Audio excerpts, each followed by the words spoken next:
Karen's public park meltdown. The day she declared war on the world. I didn't wake up that morning planning to witness history. I just wanted some sun, a sandwich, and maybe a little people watching at the park. You know, normal Saturday stuff. What I didn't expect was to see a one-woman demolition derby of dignity and self-respect unfold in real time. Her name, though I didn't catch it at first, could only ever be Karen. She had the haircut, the attitude, and the kind of walk that suggested she'd been placed on this earth not to coexist with others, but to dominate the free space they breathed. Let me set the scene. It was a busy afternoon. Kids swarmed the playground like it was their personal kingdom. Joggers jogged, dogs barked, frisbees flew. A man with a guitar was butchering a Bob Dylan song near the fountain. But hey, public parks are for everyone, right? At least, that's what most of us thought. Enter Karen. She marched in like General Patton inspecting a battlefield, oversized sunglasses perched on her face as though she couldn't be exposed to even a ray of unfiltered reality. Her arms were crossed, her lips already pursed. You could tell she was in search of something, or rather someone to ruin. Now, in a movie, villains usually take time to reveal themselves. Not Karen. Her opening act came within 30 seconds of her arrival. A family, mom, dad, and 2 small kids had laid out a picnic blanket near the shady oak tree. It looked wholesome, idyllic, Instagram-worthy. Too bad it was apparently Karen's spot. She swooped in, stood right at the edge of their blanket, and delivered her opening line with the confidence of a Broadway diva. "You're going to have to move. This is my tree." I nearly choked on my lemonade. Her tree? Unless she had personally planted it with her bare hands during the Eisenhower administration, I was pretty sure the oak was property of the city.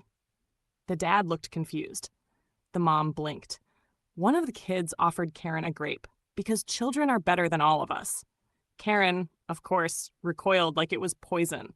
"I always sit here," she declared. "Everyone knows this is my spot. You need to move your stuff." Her eyes flicked down at their picnic basket like it had personally insulted her ancestors. The family, to their credit, tried diplomacy. The dad chuckled nervously and said, "Oh, sorry, we've already set everything up. There's plenty of shade over there." He gestured to literally dozens of other trees. Wrong move. Offering logic to Karen is like offering gasoline to a wildfire. No, she snapped. "I shouldn't have to move because you don't respect the rules." Ah, yes, the rules. The invisible rules Karen carries around in her head, where public spaces are her personal property and everyone else is trespassing. The mom muttered something about not wanting trouble, started gathering their things.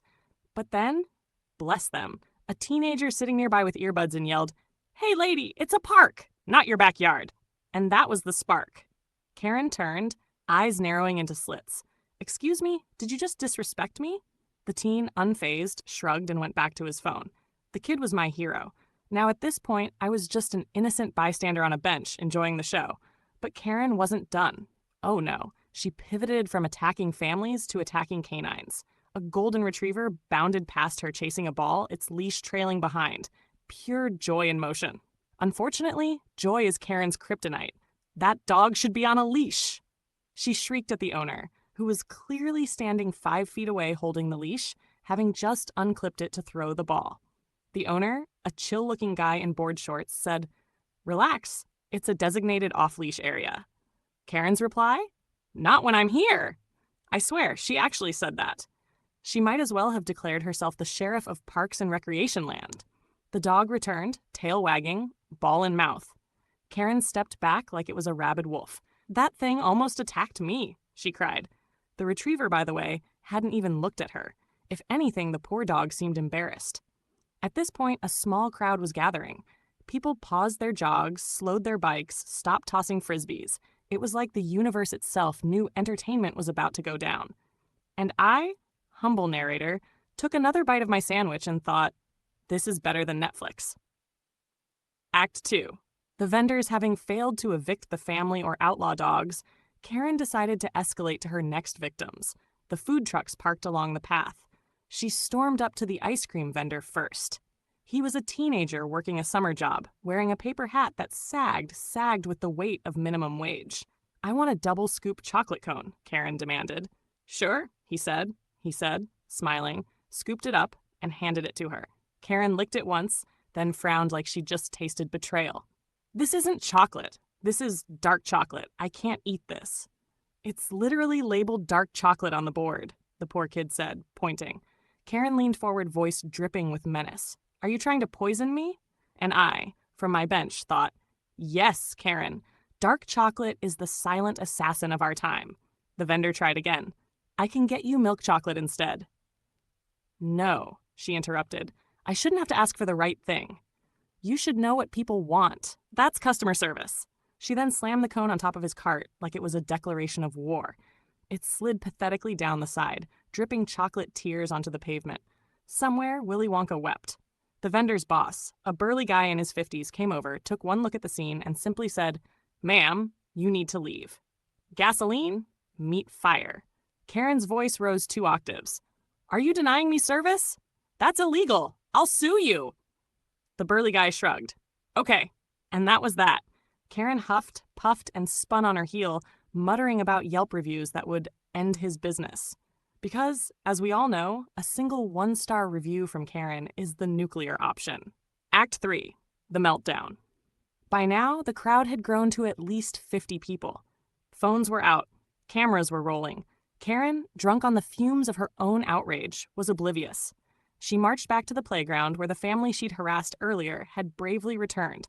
She pointed at the kids and screamed, Your child almost hit me with a frisbee. The mom said calmly, They don't even have a frisbee. Karen, undeterred, Well, they could have.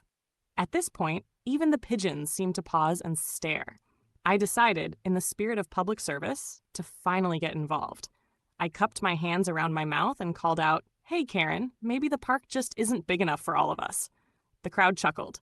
Karen whipped around, eyes locking on me like a heat-seeking missile.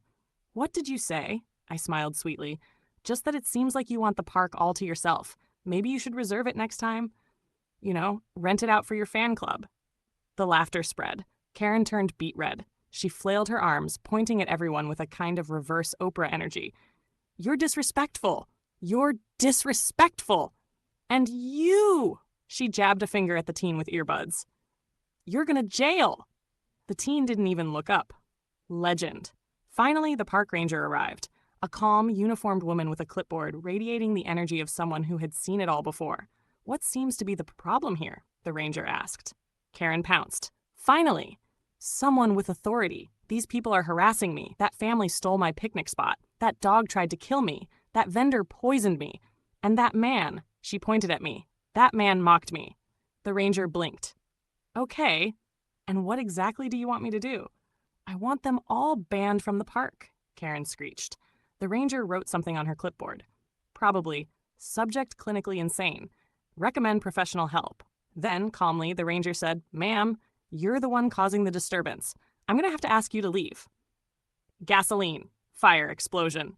What? Karen screamed. You can't kick me out. I pay taxes. I fund this park. Without me, this park wouldn't even exist. By now, the crowd was in stitches. People clapped. Someone yelled, Give her a trophy. Another shouted, All hail Queen Karen. Karen, realizing the crowd was against her, did what any reasonable person would do. She tried to live stream her meltdown. She pulled out her phone, shoved it in the ranger's face, and shouted, I'm being attacked! This is going viral. Irony. Thy name is Karen. Because, of course, it did go viral, just not in the way she intended. The aftermath. The ranger finally escorted her out, still shrieking about lawsuits and conspiracies. As she disappeared down the path, the entire park erupted in applause.